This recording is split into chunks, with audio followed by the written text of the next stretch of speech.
Hello students, स्वागत है आप सबका साधना चैनल में। बच्चों, आज हम क्लास 7th की रुचिरा पुस्तक का पाठ 10 विश्व बंधुत्वम, इसका अर्थ और अभ्यास कार्य आपको स्पष्ट करेंगे।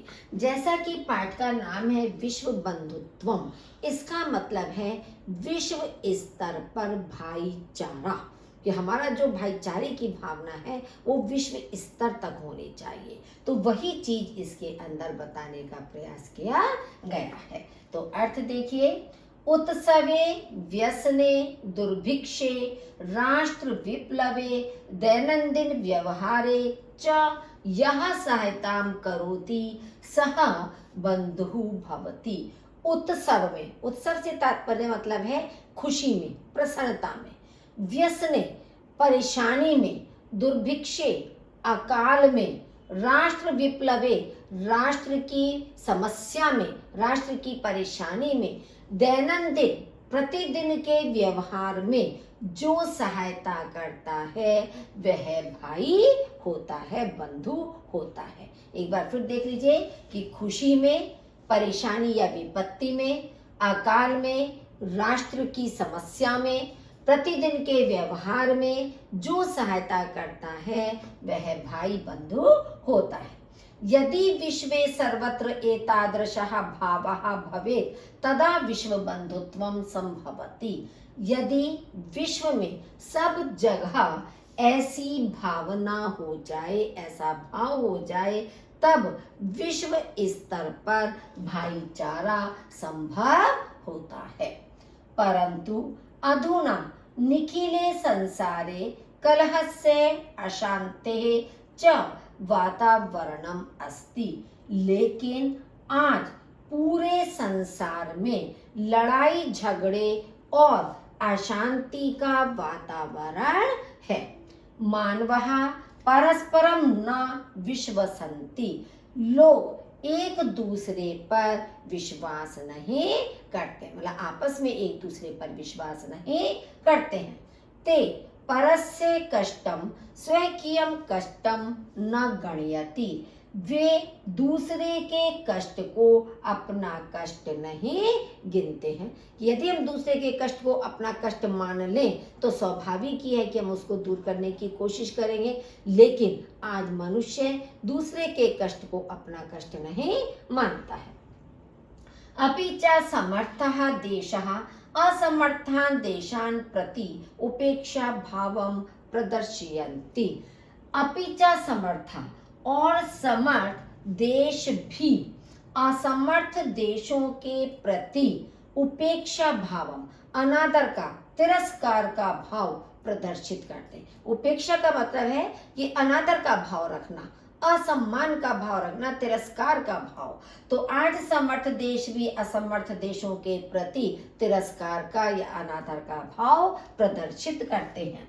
तेषाम उपरि स्वकीयं प्रभुत्वम स्थापयन्ति। उनके ऊपर अपना प्रभुत्व स्थापित करते हैं। अपना प्रभुत्व स्थापित करने का मतलब होता है जैसे अपनी धौंस जमाना किसी के ऊपर, अपने को एक स्वामी समझ लेना। तो इस तरह की प्रभुता स्थापित करते हैं।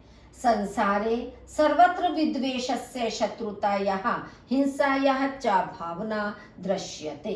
संसार में सब जगह विद्वेषस्य माने बैर भाव, दुश्मनी या ईर्ष्या, शत्रुता की और हिंसा की भावना दिखाई देती है। देशानां विकासः अपि अवरुद्धः भवति। देशों का विकास भी अवरुद्ध होता है, यानी कि रुक जाता है, देशों का विकास भी नहीं होता है। इयं महती आवश्यकता वर्तते। यह बहुत बड़ी आवश्यकता है।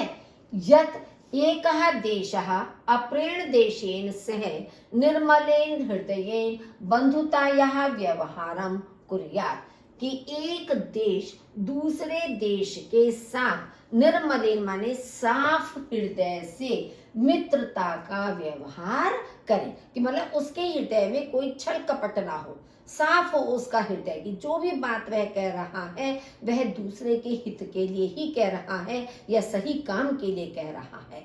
तो साफ हृदय से मित्रता का व्यवहार करे। विश्वस्य जनेषु इयं भावना आवश्यकी, विश्व के या संसार के लोगों में यह भावना आवश्यक है। ततः विकसित अविकसितयोः देशयोः मध्ये स्वस्था स्पर्धा भविष्यति, फिर विकसित और अविकसित देशों के बीच में स्वस्थ प्रतियोगिता होगी। मतलब स्वस्थ प्रतियोगिता कब हो सकती है? जब एक दूसरे के प्रति अच्छे भाव होंगे, तो तभी विकसित और अविकसित देशों के बीच में स्वस्थ प्रतियोगिता होगी। सर्वे देशाः ज्ञान विज्ञानयोः क्षेत्रे मैत्री भावनया सहयोगेन च समृद्धिं प्राप्तुं समर्थाः भविष्यन्ति। सभी देश ज्ञान विज्ञान के क्षेत्र में मित्रता की भावना से और सहयोग से समृद्धि प्राप्त करने में या संपन्नता प्राप्त करने में समर्थ होंगे। सूर्यस्य चंद्रस्य च प्रकाशः सर्वत्र समान रूपेण प्रसरति, सूर्य का और चंद्रमा का प्रकाश सब जगह समान रूप से फैलता है। प्रकृति अपि सर्वेषु समत्वेन व्यवहरति, प्रकृति भी सबके साथ समानता का व्यवहार करती है।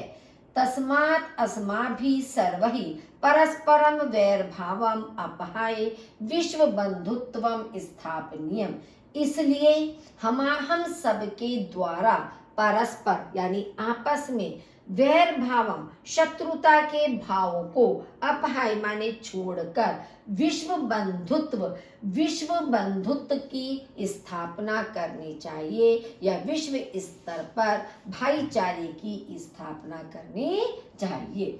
अतः विश्वस्य कल्याणाय एतादृशी भावना भवेत्, इसलिए विश्व के कल्याण के लिए ऐसी भावना होनी चाहिए।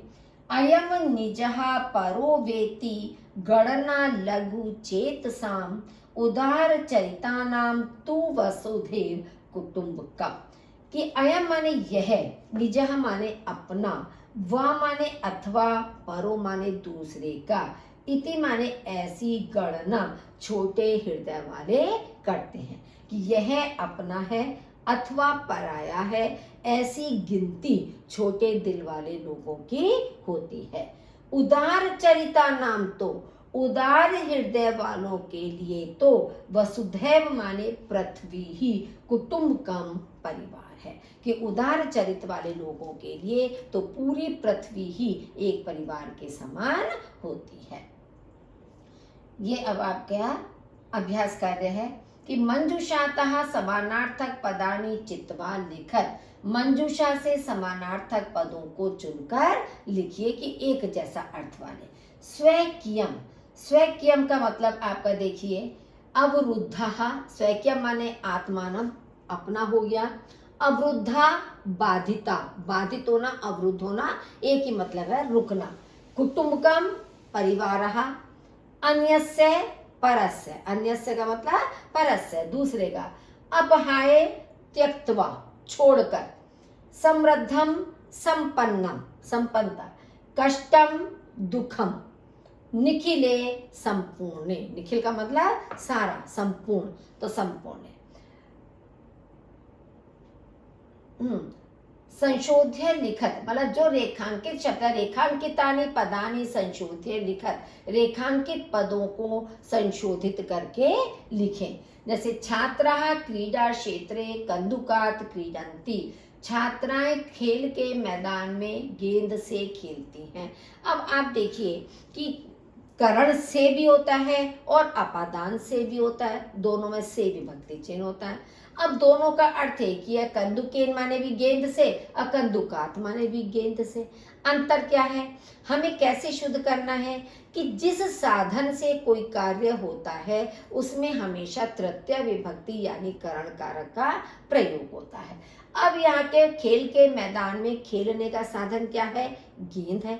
गेंद जब साधन है तो उसमें तृतीय विभक्ति का प्रयोग होगा, पंचमी विभक्ति का प्रयोग नहीं होगा। तो छात्राः क्रीडा क्षेत्रे कन्दुकेन क्रीडन्ति, ते बालिका मधुरम गायन्ति, वे बालिकाएं मधुर गाती हैं। अब ते तो द्विवचन है, गायन्ति बहुवचन है, तो हमें कर्ता भी बहुवचन का लगाना है तहा, यानी सा ते तहा, तो तहा हमारा बहुवचन का कर्ता लगेगा। अहम पुस्तकालयेन पुस्तकानि आनयामि, मैं पुस्तकालय से पुस्तकें लाता हूँ। अब पुस्तकालय से पुस्तकें अलग होने का भाव हो गया, और अलग होने के भाव में हमेशा पंचमी विभक्ति का प्रयोग होता है, तो इसलिए यहाँ पर तृतीय विभक्ति नहीं आएगी, अपितु पुस्तकालयात पंचमी विभक्ति का प्रयोग होगा।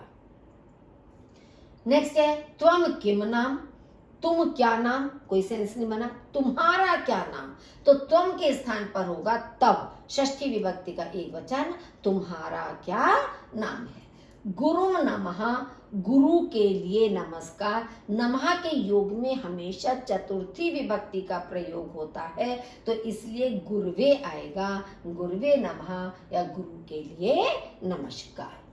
मंजूषातः विलोम पदानि चित्वा लिखत, मंजूषा से विलोम पदों को चुनकर लिखिए। शत्रुतायः मित्रतायः, शत्रुता का मित्रता, शत्रु मित्र विलोम शब्द हो गए। पुरा अधुना, पुरा का मतलब पहले प्राचीन, अधुना का मतलब अब। मानवः दानवः, मनुष्य और दानव माने राक्षस, तो मानवः दानवः। उदार चरिता नाम लघु चेतसाम, उदार हृदय वाले और छोटे हृदय वाले। सुखिनः दुखिनः, सुखी दुखी। अपहाय ग्रहित्वा, अपहाय माने छोड़कर और ग्रहित्वा माने लेकर। अधोलिखित पदानाम लिंगम विभक्तिम वचनंच लिखत, नीचे लिखे गए पदों के लिंग विभक्ति और वचन लिखिए। जैसे बंधु, बंधु आपका पुल्लिंग है, प्रथमा विभक्ति का एक वचन है। देशान पुल्लिंग है, द्वितीय विभक्ति का बहुवचन है। घृणा यहाँ स्त्रीलिंग है, ये पंचमी और षष्ठी दोनों ही विभक्तियों का एक वचन है, यानी दोनों में एक जैसा शब्द आता है। कुटुंबकम नपुंसकलिंग, प्रथमा और द्वितीय विभक्ति का एक वचन है। देखिए नपुंसकलिंग के जो रूप होते हैं वो प्रथमा और द्वितीय विभक्ति में सेम होते हैं, तृतीय विभक्ति से वो पुल्लिंग के अनुसार चलने लगते हैं। रक्षायाम स्त्रीलिंग है, सप्तमी विभक्ति का एक वचन है। ज्ञान विज्ञानयो नपुंसकलिंग है, षष्ठी और सप्तमी विभक्ति का द्विवचन है, यानी कि ज्ञान विज्ञानयो। कोष्ठकेषु दत्तेषु शब्देषु समुचितानां विभक्तिं योजयित्वा रिक्त स्थानी पूर्यत, कोष्ठक में दिए गए शब्दों में समुचित विभक्ति को जोड़कर रिक्त स्थानों को पूरा कीजिए।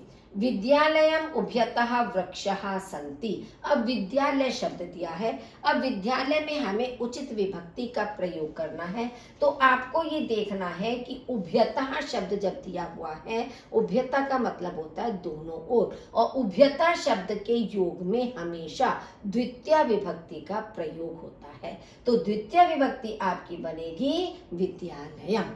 इसी तरह से कृष्णम उभयतः गोपालिका, मतलब एक एक एग्जाम्पल उन्होंने दिया हुआ है, दूसरा हमें उसी के अनुसार करना है।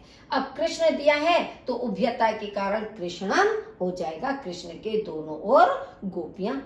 ग्रामम परितः गोचारण भूमि, गांव के चारों ओर गायों को चराने की भूमि। अब यहाँ पर मंदिर है तो मंदिरम परितः भक्तः, मंदिर के चारों ओर भक्त, परित माने चारों ओर, इसमें भी द्वितीय विभक्ति का प्रयोग होता है। सूर्याय नमः, सूर्य के लिए नमस्कार, मैंने अभी पीछे बताया था कि नमस्कार नमः के योग में चतुर्थी विभक्ति आती है, तो ऐसे ही गुरुवे नमः, गुरु के लिए नमस्कार। वृक्षस्य उपरि खगः, वृक्ष के ऊपर पक्षी, वृक्ष में षष्ठी विभक्ति का प्रयोग किया गया है। अश्वस्य उपरि सैनिकः, घोड़े के ऊपर सैनिक। कोष्ठकात् समुचितं पदं चित्वा रिक्त स्थानानि पूरयत्, कोष्ठक से समुचित पद चुनकर रिक्त स्थानों को पूरा कीजिए। हरिये नमः, हरिम और हरिये दो दो शब्द आपके दिए हैं। अब आपको याद रहेगा अपने आप कि मैम ने नमः के योग में चतुर्थी विभक्ति बताई है, तो इसलिए हरिये चतुर्थी विभक्ति आएगा, हरिम द्वितीय विभक्ति नहीं आएगी। ग्रामम परितः कृषि क्षेत्राणि सन्ति, अब परितः चारों ओर, अब परिता के योग में द्वितीय विभक्ति का प्रयोग होता है, तो ग्रामस्य षष्ठी का एक वचन है और ग्रामम द्वितीय का एक वचन है, तो इसलिए ग्रामम शब्द का प्रयोग होगा कि गांव के चारों ओर खेती के खेत हैं। मतलब अम्बायै नमः, अम्बा के लिए, माता के लिए नमस्कार। नमः के योग में चतुर्थी विभक्ति होती है, जैसे ऊपर आपका था, तो अम्बा यहाँ तो पंचमी और षष्ठी विभक्ति का एक वचन है, अम्बायै चतुर्थी का एक वचन है। मंचस्य उपरि अभिनेता अभिनयम करोति, मंच के ऊपर अभिनेता अभिनय करते हैं, तो मंच के पर मंचस्य षष्ठी विभक्ति का एक वचन आएगा, द्वितीय का एक वचन नहीं होगा। पित्रम उभयतः पुत्रौ स्तः, पिता के दोनों ओर दो पुत्र हैं, तो आपका पित्रम आएगा, क्योंकि उभयतः शब्द है, इसके योग में द्वितीय विभक्ति का प्रयोग होता है। ठीक है, इस तरह से बच्चों आपको ये पाठ आज समझ में आ गया होगा।